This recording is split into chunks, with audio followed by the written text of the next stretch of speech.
Hello again. We are by a beast. This is Aurora. A monster. She is part ship, part barge, and all Arctic, according to the sign that's behind us. So we're also technically outside of the offices of Shell. Which is nice. Which is nice. This is the funny thing, that when we were last here, there wasn't all the signs. So we just got massively excited. There was just a giant polar bear ship. It was very exciting. Yeah. So, glossary term 3. Yep. Storyteller. Okay. So a storyteller is someone who tells stories, obviously. Good. It is more professionally, it is someone who weaves stories together and creates an overarching theme throughout the shows that they took form, rather than a load of disjointed narratives. I'm just laughing because it's like, this is storytelling. This is what we tell stories, and then just dancing around. And then dancing around with the box, which is very important to our aesthetic. So, well, actually, I think that's the thing that we can technically argue, as we just said, everyone is in their own way a storyteller. Indeed. Which is, I'm sorry, I'm just going to keep interrupting you. You keep interrupting me, Tom. Again, that's the sort of thing that I feel we're both kind of surprised when people are like, oh no, I don't tell stories. You are, we're all storytellers. Just we do it to a different intensity. Yeah. Yes. Okay, so our aesthetic and why. Yes. Okay, so our aesthetic was that, okay, this is a term we're going to explain in a later segment, but the way we were defining it is we are flaneurs. Flaneurs. Just really quickly, a flaneur is a word that sounds like flannel, but isn't. Is not flannel. Observes the city, travels through the city, observing but never participating. Which is why we spend a lot of our time by busy roads. It is. We observe the busy traffic. We never take part in the busy traffic. I myself, and I believe Lawrence as well, we also count ourselves as situationists. We search for the beauty in the streets. That's it. Sometimes it can be a giant polar bear, sometimes it can be a giant polar bear. Also a bush.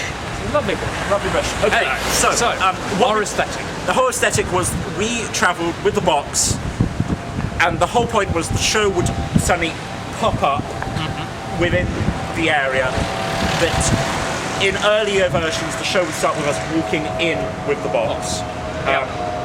And that was it. I mean, that was a huge part. The idea of the traveller, the people who come into the lives, tell the stories, and leave them a little bit better.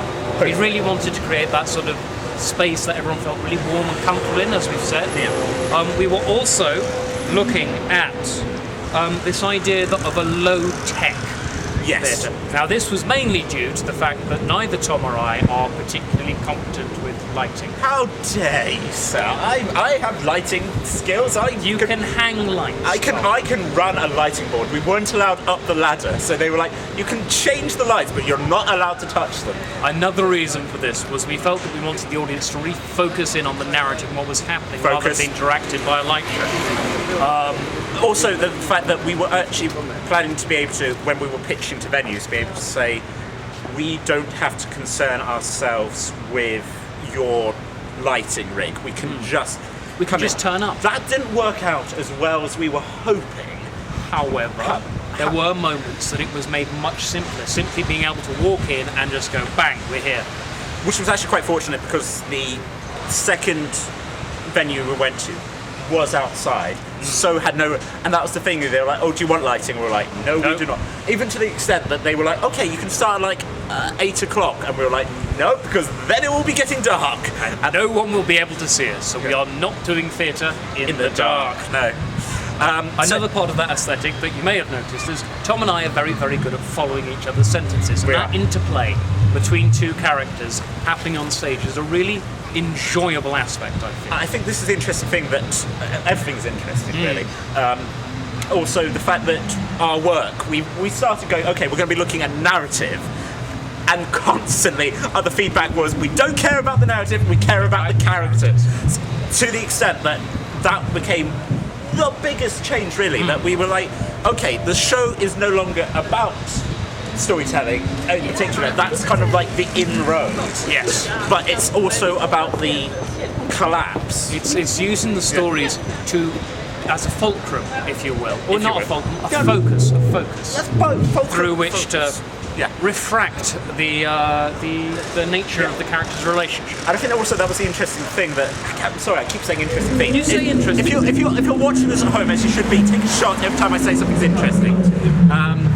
So, yes, the where was I going? I was just You were interested. about to talk about the fact that the show is different every time. I think. Yes, I was. The fact that we did not, we structured it, we did not necessarily script it, because we felt the reactions that we were having within ourselves and within the audience were We're natural. more genuine. Even though my character was having a mental breakdown, that I had to be. Bear is moving. So it is. Which is excellent. Live theatre. Yes. Live theatre. This is what we like. Yeah. So yes, within the reaction of it. So even though my character was annoyed with your character, we within ourselves were able to react to it, and sort of like the silly things you were making me do. I couldn't help but be amused by that, which then changed the reaction of the character. And the reaction of the audience. Yes, even though it was kind of slightly. I think also that's the idea that we made the audience very comfortable, and then we kind of pulled the rug out and went, no, there's something you've been seeing. There's a lot more seriousness and a lot more darkness to this, but also how to maintain. So yes, so that idea of the show being able to adapt the sort of the lo-fi, the kind of, And then the final aspect of that was the idea of the audience influencing the show. the audience as co-author. The audience is called, which we mentioned briefly before. Now, a major sort of signifier of this was our exchanging a toinkos, which was a major element of the earlier script. Yes, which was a reference to Stoppard, because we said the interaction we're having was very rose cut together instead of dead. Yes, yeah. So we moved on from that coin toss to that moment of choice with the audience, giving them a much closer relationship, I felt, and we felt, I think, Yes. to the characters and the narrative as a whole. Shall we? Let's shout.